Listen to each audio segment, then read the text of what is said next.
Olha só a matéria, de novo, saiu mais uma, né? Proibição da dupla cidadania evita atritos entre nações. Então, no Japão não é proibido, no Japão é proibido, desculpem, vamos retificar, no Japão é proibido ter a dupla cidadania. A japonesa ou qualquer outra. Tipo assim, se aparecer um brasileiro falando que tem a dupla cidadania, desconfie, tá? Porque no Japão é proibido ter a dupla cidadania. Nessa brincadeira toda, né? Ou a pessoa não notificou, né, no caso assim, a imigração japonesa, para poder fazer a retificação da cidadania, ou ela está mentindo. Mas de qualquer maneira, vamos aqui à matéria. O Tribunal Distrital de Tóquio, em 21 de janeiro, decidiu que uma disposição legal efetivamente proíbe a dupla cidadania para cidadãos japoneses, né, é constitucional. Provavelmente criará atrito entre nações se um indivíduo puder ter várias cidadanias, disse o juiz-presidente Hideaki Mori na decisão. Em questão estavam a disposição da lei de nacionalidade que retira as pessoas de sua nacionalidade japonesa, no caso, tira a nacionalidade japonesa das pessoas, caso obtenha a cidadania estrangeira. Um cidadão japonês perderá a cidadania japonesa quando o indivíduo obter a cidadania estrangeira por sua própria vontade, afirma o primeiro parágrafo do artigo 11 da Lei de Nacionalidade. Aqui do Japão, tá? Então já fiquem cientes disso. 8 autores de ações alegaram que o dispositivo está em desacordo com o parágrafo 2º do artigo 22 da Constituição, que garante o direito à expatriação. Expatriação é você ser estrangeiro, tipo assim, igual eu sou brasileiro aqui no Japão, então eu sou um expatriado. Tá? Eles também disseram que a cláusula da lei de nacionalidade violou o seu direito à busca da felicidade. Em vez de ser o contrário, eles que tenham violado a lei, não, a lei violou a lei deles, vai vendo a confusão. Os queixosos viveram na Europa devido ao seu trabalho ou às suas famílias. Eles disseram que a provisão da lei de nacionalidade foi transportada de uma lei semelhante sobre a Constituição do Império do Japão, que proibia a dupla cidadania devido a questões de serviço militar e outros fatores.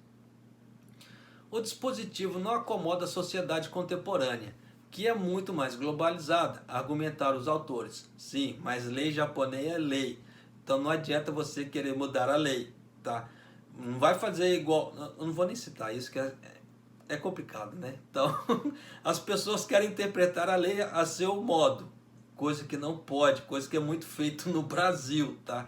Por isso que eu ia citar um negócio aqui, mas para quem acompanha, né, tem acompanhado as políticas do Brasil ali, assim, vê a conivência que é. E não pode ser assim, porque está na lei, né? Mas vamos lá. No entanto, o tribunal ficou ao lado do governo. Eu vou até ler de novo. No entanto, o tribunal ficou ao lado do governo, que argumentou que o objetivo da lei é evitar confusão entre questão como custódia diplomática e pagamento de impostos. Igual no pagamento de impostos tem o acordo Brasil-Japão. Tá? Isso nada mais é que você pode usar o tempo de contribuição do INSS no Brasil ou o tempo de contribuição do Nenkin aqui no Japão para a pessoa se aposentar. Então não precisa pagar lá, né, ao mesmo tempo que paga aqui. Você pode se aposentar no Brasil usando o tempo de contribuição do Nenkin aqui no Japão. E vice-versa, você pode se aposentar aqui no Japão usando o tempo de contribuição que teve do INSS no Brasil. Tá? Se você não tiver o tempo para isso, você soma o tempo do Brasil com o tempo do Japão. Se você alcançar o tempo mínimo, você pode dar entrada. Da mesma forma que no Brasil a mesma coisa. Você pode pegar o tempo que você contribuiu para o governo japonês lá no Brasil, que tem um escritório da Previdência lá no Brasil, lá em São Paulo, que mexe com essa papelada, para evitar a bitributação, tá? Pagar duas vezes a mesma coisa. A não ser que você opte por um outro caminho, que é aposentar aqui no Japão e aposentar no Brasil.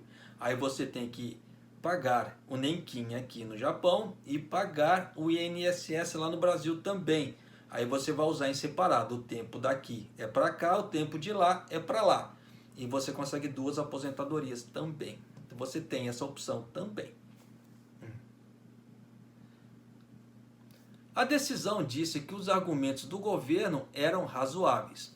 O tribunal disse que o parágrafo da Constituição proíbe a nação de interferir com o indivíduo que deseja expatriar e renunciar à cidadania japonesa. No caso assim, você optou por outra cidadania, então você perde a cidadania japonesa. O juiz Mori disse que não há muito mais do que isso no parágrafo, portanto não garante o direito de um indivíduo manter a cidadania. Então ali já próprio diz que se você pegar uma cidadania, você perde a outra, no caso assim a japonesa. Hitoshi Nogawa, de 77 anos, que mora na Suíça, e lidera os demandantes. Participou remotamente de uma entrevista coletiva realizada após a decisão.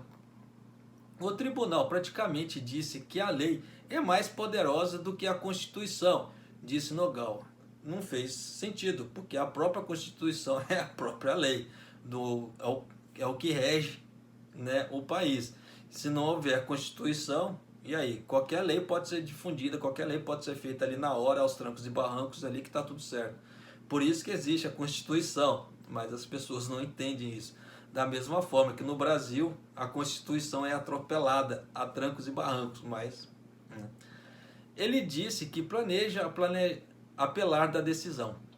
O número de japoneses que vivem no exterior tem aumentado constantemente.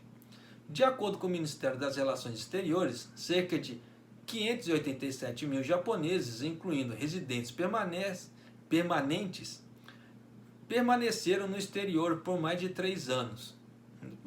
Por mais de 3 meses, desde 1989. Sua população em 2019 era de 1,41 milhão. 1,41 milhão de japoneses fora, né, do país. De acordo com a pesquisa realizada pelas Nações Unidas, cerca de 70% dos países do mundo permitiam que seus cidadãos tivessem uma dupla nacionalidade, com condições. Então você vê assim, tem condições, a partir, né, desde 2011.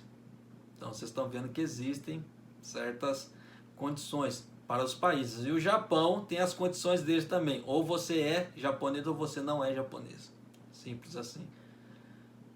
Então vou até ler de novo ali. De acordo com o Ministério das Relações Exteriores, cerca de 887 mil japoneses, incluindo residentes permanentes, permaneceram no exterior por mais de 3 meses, desde 1989. Então você vê que tem muitos japoneses fora do país, né? E mais, em 2019, eles eram em 1,41 milhão, né, de japoneses fora do país, né, fora do Japão.